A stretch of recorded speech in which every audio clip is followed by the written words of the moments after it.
The Honourable Leader of the Official Opposition. Mr. Speaker, I know that the Liberals are demanding I stop asking questions. I can understand why, because the Finance Minister's gone into hiding and stopped answering them. Now, she's claimed that no one except the rich, as 0.13%, will pay any new tax. But the greatest university economist in Canada, Jack Mintz, has reported that 1.25 million will pay. But let's not dispute who's right or wrong. Will the minister accept an amendment to her bill to ensure that not a single plumber will have to pay any extra taxes under this proposal? The Honourable Deputy Prime Minister and Minister of Finance. Mr. Speaker, we can see how nervous and how anxious the Conservatives are. They spent 8 weeks terrified of saying anything about capital gains. And today, the Conservative leader is so anxious, he doesn't trust a single member of his caucus to say a word. But you know, Mr. Speaker, I have sympathy for them because they have shown how phony they are. They have had a chance to be on the side of working people, on the side of fairness. They've shown whose side they're really on. The Honourable Leader of the Official Opposition.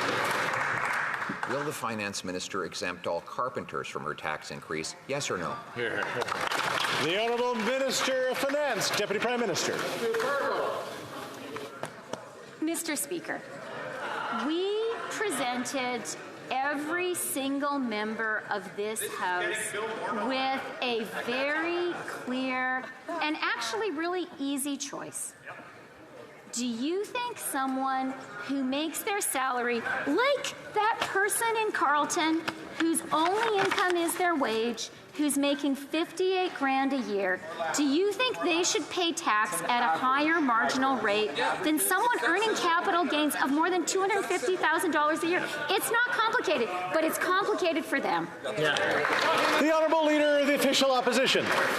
Mr. Speaker, there are a lot of restaurant owners who will pay this tax increase on their very first dollar of investment gains that inside a company. That is a fact. So will who earn $58,000 a year? So simple question. If what I'm saying is wrong, there's a very simple solution. Will the minister commit to amending her bill to say that any retiring restaurant owner who's been earning $58,000 a year will be fully exempt from any of these tax increases? The Honourable Minister of Finance and Deputy Prime Minister. Mr. Speaker, there was once a Conservative Prime Minister. His name was John Diefenbaker. He was from the prairies like me and like the Conservative leader. He set up a royal commission on tax, and Ken Carter, who led that commission, said memorably, a buck is a buck is a buck. He thought that all your income, whether it's a capital gain or you make it through hard work, should be taxed. But these Conservatives have shown their true colors. They are just not on the side of working people, and they're embarrassed. The Honourable Leader of the Official Opposition. John Diefenbaker is from Saskatchewan, where there are lots of farmers. So the member won't commit to amend her law to exempt carpenters or plumbers or retiring modest income independent restaurant owners. So very simple question.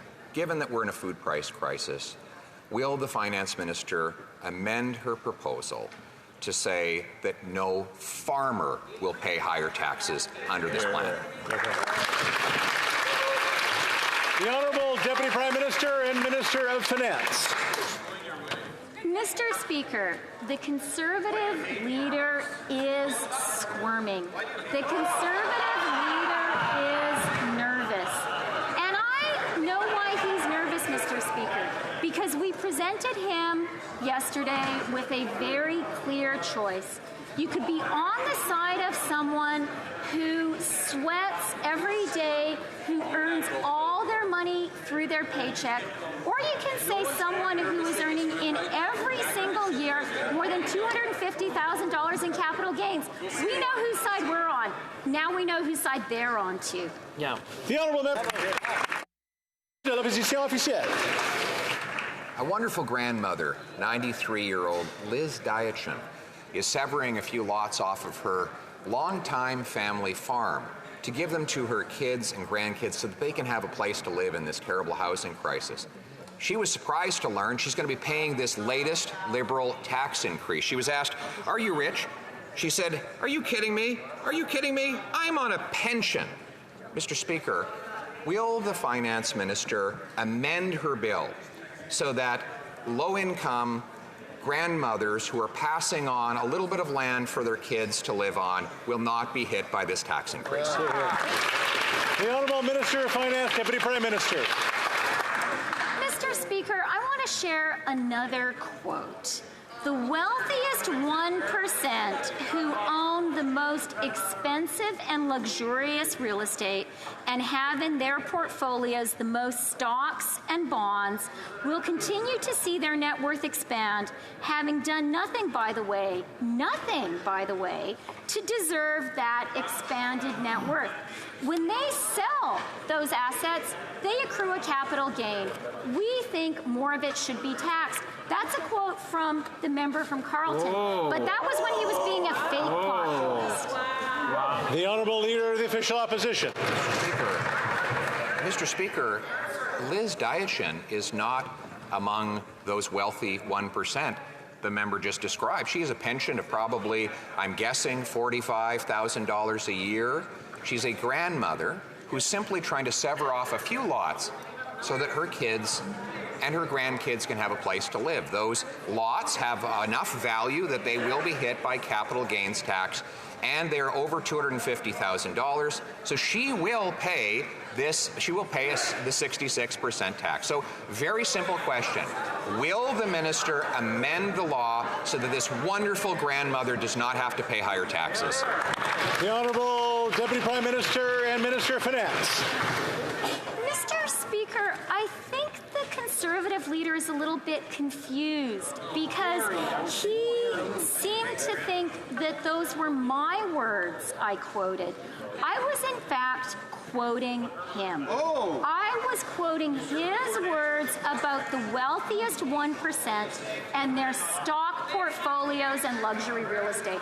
But that was back when the Conservative leader was pretending to be a friend of working people. He was pretending to be on the side of the little guy. Yesterday we learned that is just not true, but we are on the side of fairness. The Honourable Leader of the Official Opposition. Mr. Speaker, it is true that this government has unjustly enriched the wealthiest 1% with their inflationary policies. So let's just make sure that no one else pays the bill for that. Will the minister accept an amendment to her proposal to ensure that the 99% of lowest income earners do not pay this tax increase, so this wonderful grandmother does not have to pay the bill? The Honourable Government House Leader. The Leader opposite has spent the entire question period talking about electricians and farmers and fishers.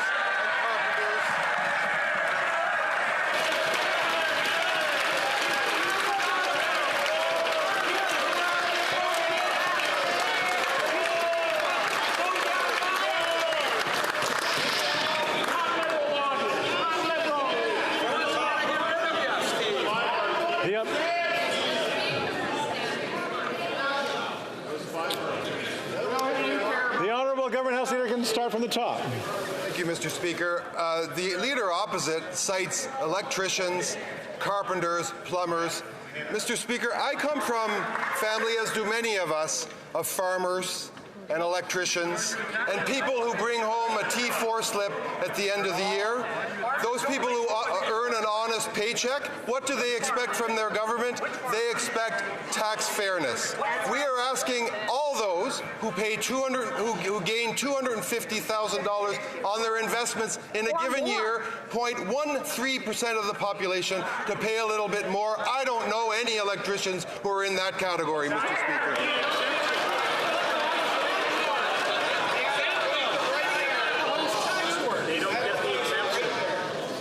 The Honourable Leader of the Official Opposition.